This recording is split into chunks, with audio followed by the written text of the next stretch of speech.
ಮಲೆನಾಡು ಕರಾವಳಿ ಭಾಗದಲ್ಲಿ ಮುಂದುವರಿದ ವರುಣಾರ್ಭಟ. ಶಿವಮೊಗ್ಗದಲ್ಲಿ ಗುಡ್ಡ ಕುಸಿದು ಒಂದೇ ಕುಟುಂಬದ ಮೂವರು ದುರ್ಮರಣವನ್ನ ಹೊಂದಿದ್ದಾರೆ.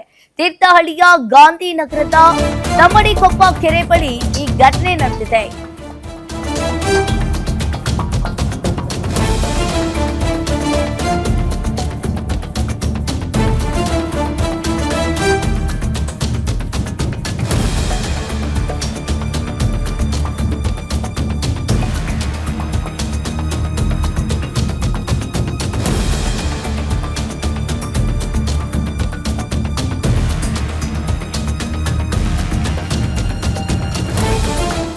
ತೀರ್ಥಹಳ್ಳಿಯ ಗಾಂಧಿನಗರದ ತಮ್ಮಡಿಕೊಪ್ಪ ಕೆರೆ ಬಳಿ ಈ ಘಟನೆ ನಡೆದಿದೆ.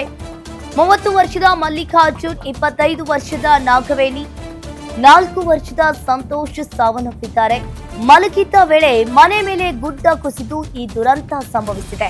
ಸದ್ಯ ಮಣ್ಣಿನಡಿ ಸಿಲುಕಿರುವ ಮೃತದೇಹಗಳ ತೆರವು ಕಾರ್ಯಾಚರಣೆ ಕೂಡ ನಡೆದಿರುವಂತದ್ದು. ಸ್ಥಳಕ್ಕೆ ಪೊಲೀಸ್, ಕಂದಾಯ ಇಲಾಖೆ ಅಧಿಕಾರಿಗಳು ಕೂಡ ದೌಡಾಯಿಸಿದ್ದಾರೆ. ಭಾರಿ ಮಳೆಯಿಂದ ತೆರವು ಕಾರ್ಯಕ್ಕೆ ತೀವ್ರ ಅಡಚಣೆ ಉಂಟಾಗಿದ್ದು, ಇನ್ನು ತೀರ್ಥಹಳ್ಳಿ ಪೊಲೀಸ್ ಠಾಣಾ ವ್ಯಾಪ್ತಿಯಲ್ಲಿ ಈ ಘಟನೆ ನಡೆದಿದೆ. ಶಿವಮೊಗ್ಗದಲ್ಲಿ ಗುಡ್ಡ ಕುಸಿತಗೊಂಡು ಒಂದೇ ಕುಟುಂಬದ ಮೂವರು ದುರ್ಮರಣವನ್ನ ಹೊಂದಿದ್ದಾರೆ. ಇನ್ನು ಮಲೆನಾಡು ಭಾಗದಲ್ಲಿ ಸಾಕಷ್ಟು ಮಳೆಯಾಗ್ತಾ ಇರುವ ಹಿನ್ನೆಲೆಯಲ್ಲಿ ಈಗಾಗಲೇ ಆ ಭಾಗದಲ್ಲಿ ಗುಡ್ಡ ಕುಸಿತಗೊಂಡಿರುವಂತದ್ದು. ಈಗಾಗಲೇ 30 ವರ್ಷದ ಮಲ್ಲಿಕಾರ್ಜುನ್, ನಾಗವೇಣಿ, ಸಂತೋಷ್ ಈ 3 ಜನ ಗುಡ್ಡ ಕುಸಿತದಿಂದ ಸಾವನ್ನಪ್ಪಿದ್ದಾರೆ. ಮಲೆನಾಡು ಕರಾವಳಿ ಭಾಗದಲ್ಲಿ ವರುಣಾರ್ಭಟ ಜೋರಾಗಿ ಬರ್ತಾ ಇರುವಂತದ್ದು.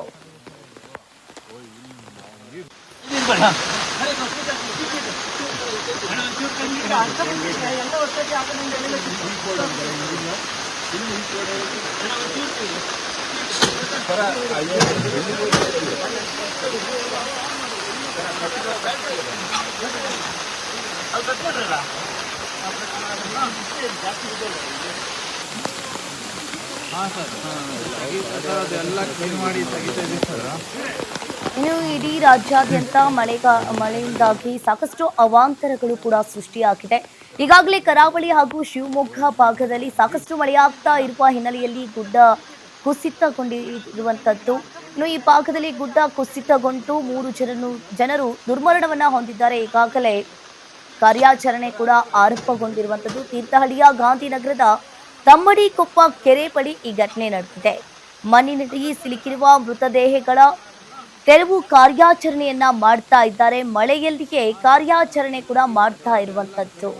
ಇನ್ನು ಭಾರಿ ಮಳೆಯಿಂದ ತೆರವು ಕಾರ್ಯಕ್ಕೆ ತೀವ್ರ ಅಡಚಣೆ ಕೂಡ ಉಂಟಾಗಿದೆ. ಮಳೆಯಲ್ಲಿಯೇ ಇನ್ನು ಅಲ್ಲಿನ ಪೊಲೀಸರು ಕಾರ್ಯಾಚರಣೆಯನ್ನ ಕೂಡ ಮಾಡ್ತಾ ಇರುವಂತದ್ದು. ತೀರ್ಥಹಳ್ಳಿ ಪೊಲೀಸ್ ಠಾಣಾ ವ್ಯಾಪ್ತಿಯಲ್ಲಿ ಈ ಘಟನೆ ನಡೆದಿದೆ. ಮಲಗಿದ್ದ ವೇಳೆ ಮನೆ ಮೇಲೆ ಗುಡ್ಡ ಕುಸಿತಗೊಂಡಿರುವಂತದ್ದು. ಇನ್ನು ಮಲಗಿದ್ದ ವೇಳೆ ಗುಡ್ಡ ಕುಸಿತಗೊಂಡಿರುವಂತದ್ದು. ಇನ್ನು ಮಳೆಯಿಂದಾಗಿ 3 ಜನ ಸ್ಥಳದಲ್ಲಿಯೇ ದುರ್ಮರಣವನ್ನ ಹೊಂದಿದ್ದಾರೆ. 4 ವರ್ಷದ ಸಂತೋಷ್, ನಾಗವೇಣಿ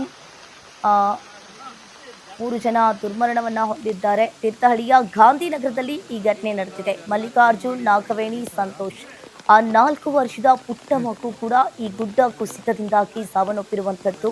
ಇನ್ನು ಈಗಾಗಲೇ ಕಾರ್ಯಾಚರಣೆ ಕೂಡ ಆರಂಭವಾಗಿದೆ. ಇಡೀ ರಾಜ್ಯಾದ್ಯಂತ, ಅದರಲ್ಲೂ ಕೂಡ ಕರಾವಳಿ ಹಾಗೂ ಶಿವಮೊಗ್ಗ ಭಾಗದಲ್ಲಿ, ಮಲೆನಾಡು ಭಾಗದಲ್ಲಿ ಸಾಕಷ್ಟು ಮಳೆ ಆಗ್ತಾ ಇರುವ ಹಿನ್ನೆಲೆಯಲ್ಲಿ ಇಡೀ ರಾಜ್ಯಾದ್ಯಂತ ಮಳೆಯಿಂದಾಗಿ ಅವಾಂತರಗಳು ಕೂಡ ಸೃಷ್ಟಿಯಾಗಿವೆ.